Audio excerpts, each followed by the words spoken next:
नमस्कार, मेरा नाम भवतोष फोगाट है और आपका हमारे YouTube channel physics by Bhavtosh Phogat में स्वागत है। तो आज हम क्लास 9th को मास और वेट के बीच के डिफरेंसेस बताएंगे। बहुत ही इंपॉर्टेंट टॉपिक है, अक्सर पूछा जाता है। तो पहला डिफरेंस क्या है, इनकी डेफिनेशन का है। तो वो क्या है, मास क्या होता है?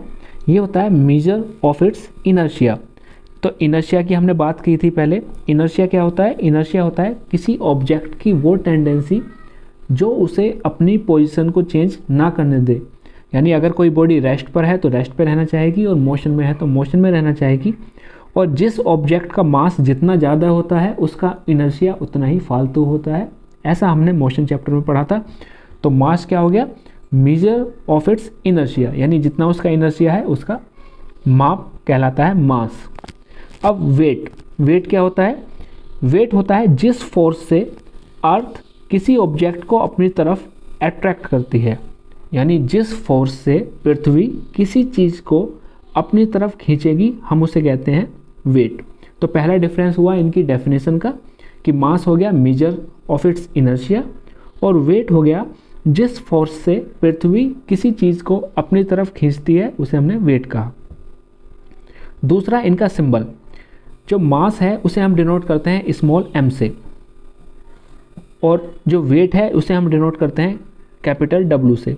और W की वैल्यू क्या होती है? m/g। क्यों? क्योंकि ये भी एक फोर्स है। और कैसा फोर्स? जिस फोर्स से पृथ्वी किसी चीज़ को अपनी तरफ खींचती है उसे हम कहते हैं वेट। और वेट का फॉर्मूला हो गया m/g। m क्या है? मास ऑफ एन ऑब्जेक्ट, और g है एक्सेलरेशन ड्यू टू ग्रेविटी। तीसरा, ये बहुत इंपॉर्टेंट है। अगर हम बात करें मास की, तो मास की वैल्यू कभी भी चेंज नहीं होती। जब हम एक जगह से दूसरी जगह जाते हैं तो मास की वैल्यू नहीं बदलती। ऐसे मानिए आप पृथ्वी पर हो, पृथ्वी से अगर आप चंद्रमा पर भी जाओगे तो मास की वैल्यू नहीं बदलेगी, जबकि वेट की वैल्यू चेंज हो जाएगी, क्योंकि वो डिपेंड कर रही है एक्सेलरेशन ड्यू टू ग्रेविटी पे। यहाँ पे देखिए, यहाँ पे क्या है? W = m/g। तो ये एक्सेलरेशन ड्यू टू ग्रेविटी पर डिपेंड करता है, जिसकी वैल्यू हर जगह अलग होती है, अर्थ पर अलग और मून पर अलग। तो इसलिए वेट की वैल्यू चेंज हो जाती है। अगला आया इनकी SI यूनिट। तो अगर हम बात करें मास की SI यूनिट, तो मास की SI यूनिट होती है किलोग्राम, और वेट की SI यूनिट होती है न्यूटन। ये न्यूटन फोर्स की SI यूनिट होती है, और वेट भी क्या है? एक तरह का फोर्स है, यानी ऐसा फोर्स जिससे पृथ्वी किसी चीज़ को अपनी तरफ खींच रही है। अगला क्वांटिटी, तो मास एक स्केलर क्वांटिटी है, यानी इसके अंदर सिर्फ मैग्नीट्यूड होता है, डायरेक्शन नहीं होती। जबकि जो हमारा वेट, वो कैसी क्वांटिटी है? वेक्टर।